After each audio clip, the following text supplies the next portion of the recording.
Hi, my name's Kevin Hicks and welcome to my YouTube channel, The History Squad.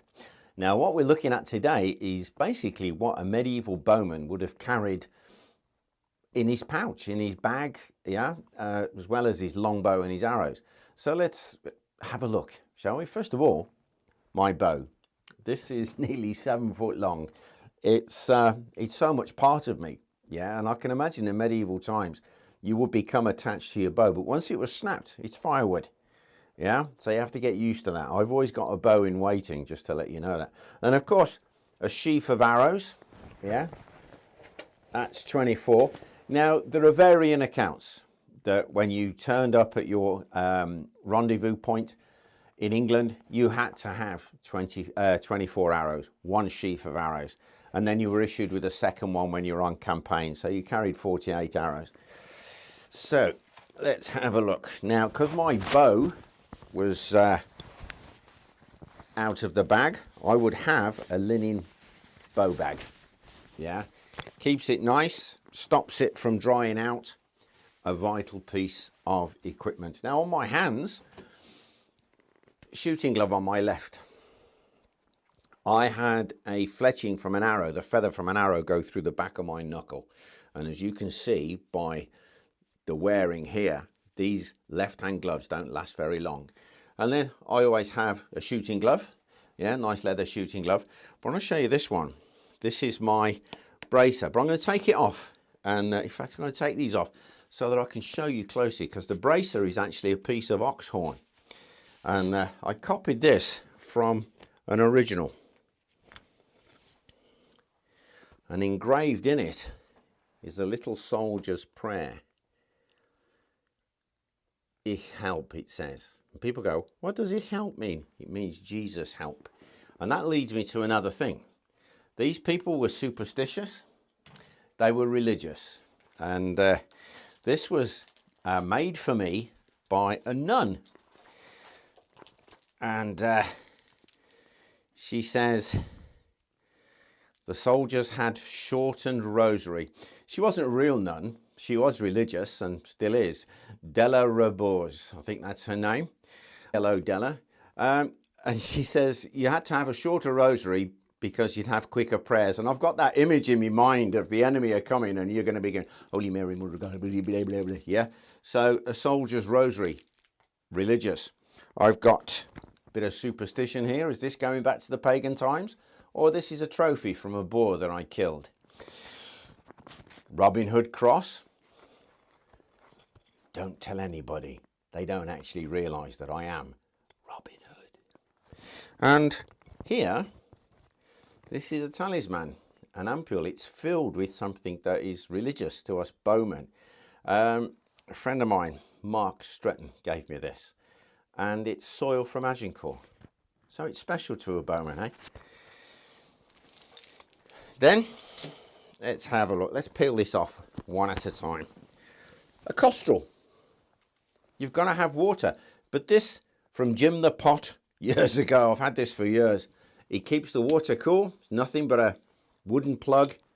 A costrel for water. Now, you can have the more upmarket piece. The more expensive piece. Which is made from leather. And these, very expensive, right? Very expensive. And let's have a look in my bag, see what I've actually got. So, looped in, keeping it waterproof, some spare clothing. Simply that. It's my hood, And what's inside here? This is amazing stuff. Oh, my goodness me.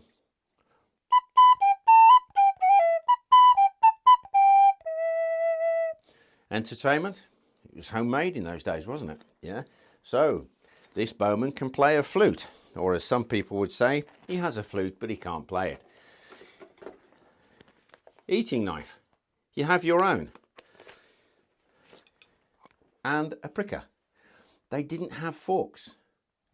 So you had a pricker to hold the meat, stab it, cut it, lift it up, take it off in your mouth. Careful not to catch your mouth, because mouth infection, quite serious in those days. So in my purse, coins. Now these are all original, and I've just dropped one. Yeah, so you'd have a handful of coins. I'll pick that one up later. Interestingly, spare bowstrings. And of course, when it rains, put them in your hat. Keep them ready. A longbowman can change his string in seconds. A crossbowman, his string goes, he's out of action.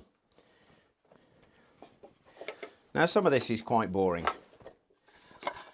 but I've got a bowl and I've got a spoon, and it's mine, nobody else's.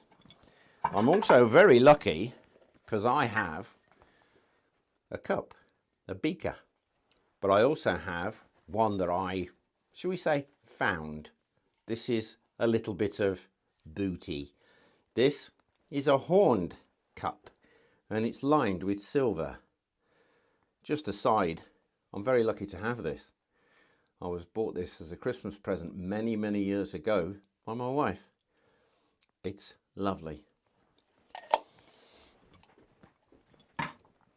And then most important, now I'm quite annoyed because I've had to get a new tin because my other one, believe it or not, somebody pinched it. Inside the tin, I have some tinder. Normally you would keep this inside your shirt or against your body. Keep it nice and warm, nice and dry. And here is my flint and steel. You've got to have this, otherwise you can't make a fire. Yeah, just very simple. There it is. Yeah, a flint. This flint isn't very good. Yeah, I'm having trouble getting English flint, the best. Yeah.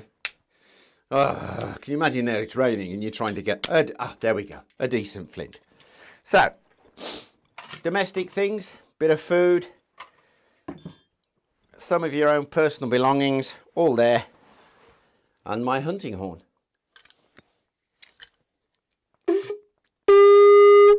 I used to love sounding this from the battlements at the back of Chepstow Castle across the River Wye. It was excellent. Right, so that's pretty much what a bowman would have carried, according to Kevin. Of course, there'll be extra things, yeah? But in my long years working as the bowman at Warwick and various other castles, I've learnt what they would have carried, yeah? So, we've got everything, I think. I haven't missed everything, except what you need to kill with. And that's coming next. Well, I hope you enjoyed our film. If you did, thumbs up. And if you can, share the films. Really appreciate it. If you are a subscriber, hey, thanks a bunch. If not, why not subscribe?